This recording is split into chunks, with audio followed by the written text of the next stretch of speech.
I think that it's something that importers need to do a better job at communicating to roasters. But I also think roasters know and are comfortable with, there's somebody, I was talking to Benedicta here who's at Nordic, and yesterday we were saying about how some people, when we're talking about Nestle, sometimes about how people back up from things that are uncomfortable, right? And they just don't want to know. So I think there is a responsibility on the part of the importer to communicate as clearly as possible and to not try and feel like we're not trying to make customers uncomfortable. But we do really need genuine engagement with roasters. So I'm always willing to have these conversations with roasters who are willing to engage in them with me.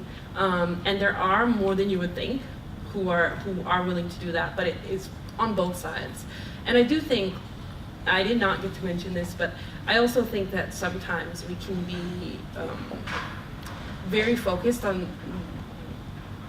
I want to make sure I say this clearly, we can be very focused on the issues at origin.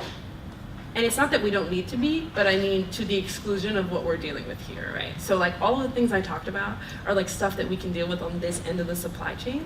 And it's before even looking at what Origin's got going on in regard to these specific things, we have to look inward and say where are we failing here? And where are we, because honestly, importing companies are just as, I would say they're having the same issues as roasters are. Honestly, except for Phyllis, who owns her, I don't know anybody that's in importing sales that looks like me. I'm not a single person except for one lady who started her own company to be able to do that, right? Or now there's two, there's Janine, and she's from Rwanda, but she has her connection because she's from that country, right? And so it's easier for her to gain access there, right?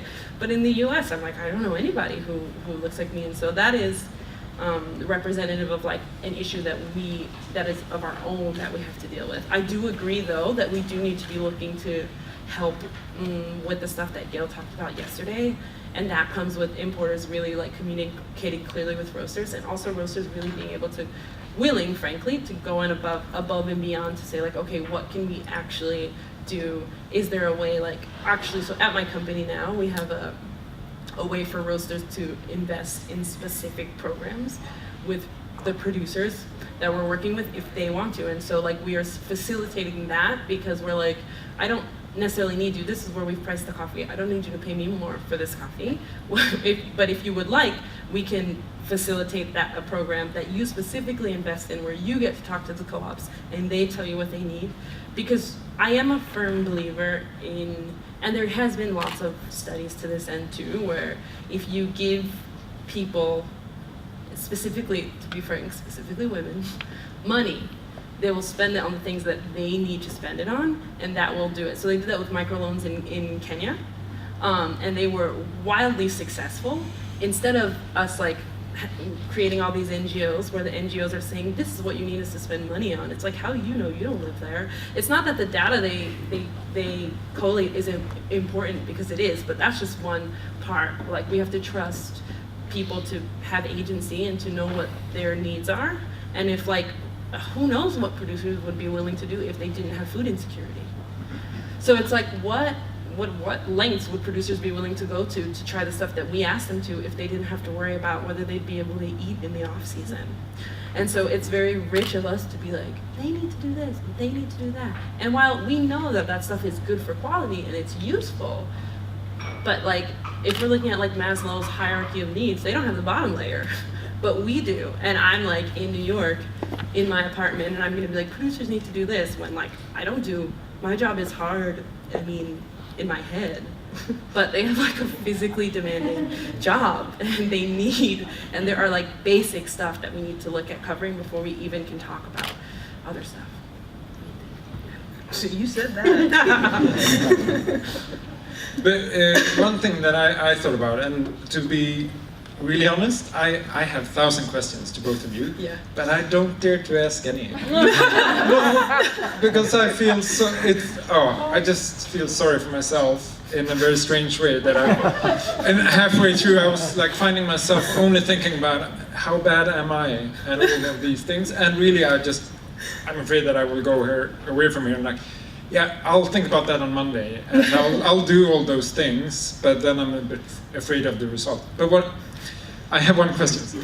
When I started my a coffee bar 10 years ago, that was like after being at 2 cuppings and working I didn't know anything. I didn't go through a bottleneck. I was just like, oh, I'll do this. Yeah, let's serve some coffee. Cappuccino, how hard can it be?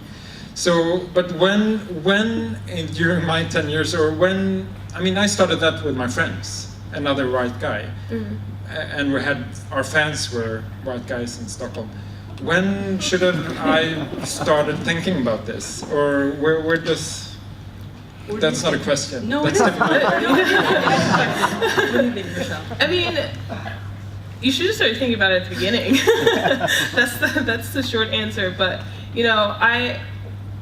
I don't know, and Tymika, I want to get your idea on this as well, because I know that especially for the Nordic countries, it's culturally, y'all are mostly white, and like that's not your fault. So I understand, it's I can sit here all day and be like, you need to hire more black people, but it's like, where are they? But at the same time, and like Tymika said in her presentation, gender is a lot easier to be able to, connect with. So it's like you should have, at the very beginning, been like, all right, are there any women that I know who would, not necessarily be qualified because you weren't qualified, so why would you put that on someone else? But might be super interested in this. Someone who, a woman who likes coffee or, doesn't know yet that this is a pathway that she can take, and, end up being your business partner or something like that.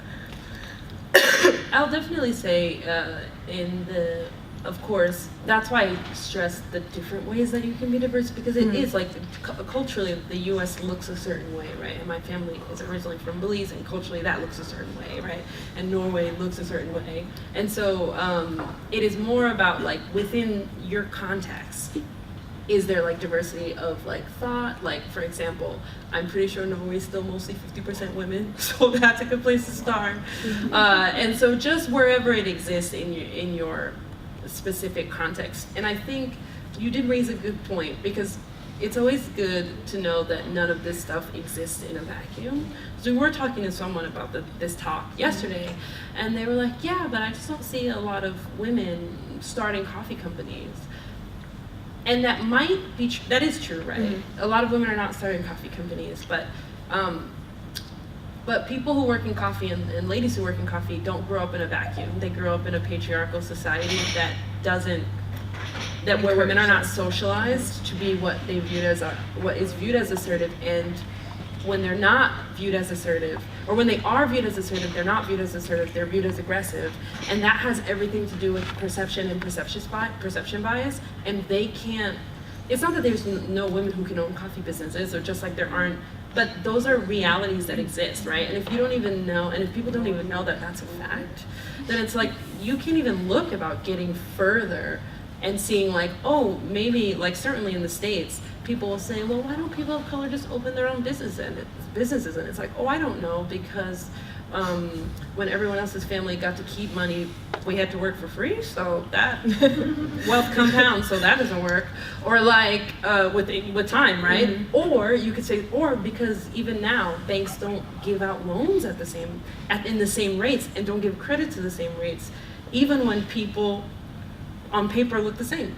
So on paper, they have the same amount of money saved, they have the same credit, and they can't get a loan for a house, which is a really easy way to increase your net worth, right? So like, there are a lot of things societally that play out, and that's the reason why maybe it doesn't happen as often. And so I won't lie, it's a very tricky and complex issue, and that's especially why it's important to say like, okay, well, if this is something that matters to me, that I think is important, then what can I do personally? And so like for me, I mentor a lot of people. I mentor a lot of women who work in coffee and who want to keep going. I mentor a lot of people of color, like, because I'm like, I admit.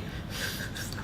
Because I understand having a limited, feeling like you have a limited scope, and so it's like empower yourself in the limited scope to do what you can in your circle, and you'll find that it ends up being so much more effective, and that those things go way further than you think. And then when you do, when you do have more capital, and when there's more you can do, then continue to be committed to doing that more. Yeah. Any other questions? Apparently, you don't have to be afraid of saying something wrong. Yeah. I'd like, if there's no other questions, like I'm really interested in like a little course on how you can implement intervention training, or how to actually go about that. Yeah, so there are a few like companies. I won't know, honestly. I don't know in Europe, but I would be happy honestly to exchange information with anybody that like wanted to talk about the stuff. Like if you guys have business cards, I'm a fake adult, so I didn't bring my business cards. But if you want to give me your information, I would be happy to like put you in touch with people who I know can facilitate that work. Because I do, especially. I'm so glad that you brought that up, because I do think the intervention training, and especially as far as it relates to like sexual harassment and stuff like that, is really, really important. Like there is a company that you probably all know about that lost a whole lot because they just wouldn't do it. I'm like, if you had one person in that company, and so like that is this is even why just a differing of opinion is important, because this is what I want to say. They had a woman working at that company. At the executive level. And at the executive level. And she just didn't, there has to be an environment. Maybe she didn't feel comfortable saying what she needed to say, or maybe it wasn't important enough to her because it wasn't happening to her. And so it's not just enough to have the person, you need the right person, and you need to create the environment where they can say, this is not how it's gonna be, not in a company where I'm an executive, right? And so it goes hand in hand with having the person in the role, but also having the environment where they feel comfortable seeing what they need to say. Because that company lost millions. Like, we're talking about a loss. And so not only do you lose when you don't have those perceptions in the room to help you come up with ideas that differentiate you, but you just like really can lose so much in this way, and it just isn't necessary. So we should connect, and I will try and find some stuff, because I do think that... Michelle, can I ask you, and maybe that's interesting for the board meeting tomorrow as well, because I really recognize what you said about this, the different levels of training. Mm-hmm. And I mean, to be honest, we said we can afford one ticket to this event, and now I had the pleasure to be holding the microphone, so I came in on a free ticket, thank you. But what kind of educations and events would you like to see to kind of open up that bottleneck? I would love to, and what I'm probably going to end up doing is just doing it myself. First, because I work in marketing, is like having, these, let's start here. Coffee industry is more than just being a roaster, a barista, a green coffee importer, and all these things. And we have, as our companies become more established and start implementing corporate structures, we now have people in the executive track, we have people who are running operations and back end, we have people doing marketing and all these other things.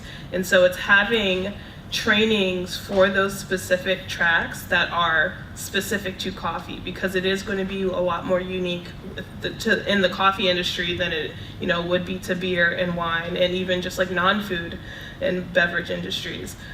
So seeing that, having those types of events, because there are baristas who they're interested in coffee, but they have other interests and they have other skill sets that they'd like to build upon. And like for me, I've always been a creative person. I've always loved art. I've always loved music. And years ago, when I first left my barista job in Phoenix, I left coffee and joined a creative agency and started doing marketing for them. And I had told myself, I said, I want to find a way to bring both of these things together, because I'm passionate about both, and I don't feel like I have to pick one or the other. So then I just started, that's when like the chocolate barista became a thing, and then that's ultimately how I got the job at Barista Hustle, was they were a coffee company that was focused on education, and I'm very, in general, focused on coffee education. I have a passion for teaching people, but they needed marketing. And, Matt, said to me, he was like, I just don't have the range. I don't know how to talk to, everyone. And I said that to him very explicitly. I was like, you attract nerdy white boys, and they're cute, and they're adorable, but, that doesn't attract me. And that doesn't attract all these other people who I know who are very interested in coffee. And you have such valuable information that needs to get out there. So let me come help you. And that was what I was able to do while I was there. So it's having specific. I'm a person, and there are other people who are qualified, to talk about marketing and coffee. But there are other people who are qualified to talk about, the financial side of business and how that pertains to coffee businesses and the operations and things, and getting them into a room to actually build curriculums and build trainings and putting that information out there. So whether that's an event or an online course of some sort or whatever, I think there's a lot of baristas out there that's hired or work somewhere because they love coffee and know coffee, but they have the responsibility for social media, and they have the pressure to succeed, and they have no idea what they do. So I'm looking forward to that workshop. And thank you so much for coming and sharing your experiences. You're here tonight and the whole we'll be partying. day. Perfect. So we'll continue the discussions. We'll take 10-15 minute break now. What about that? That's quite a long break, right? And then we'll talk about transparency, and then we'll cup and just have fun. Okay? Thank you.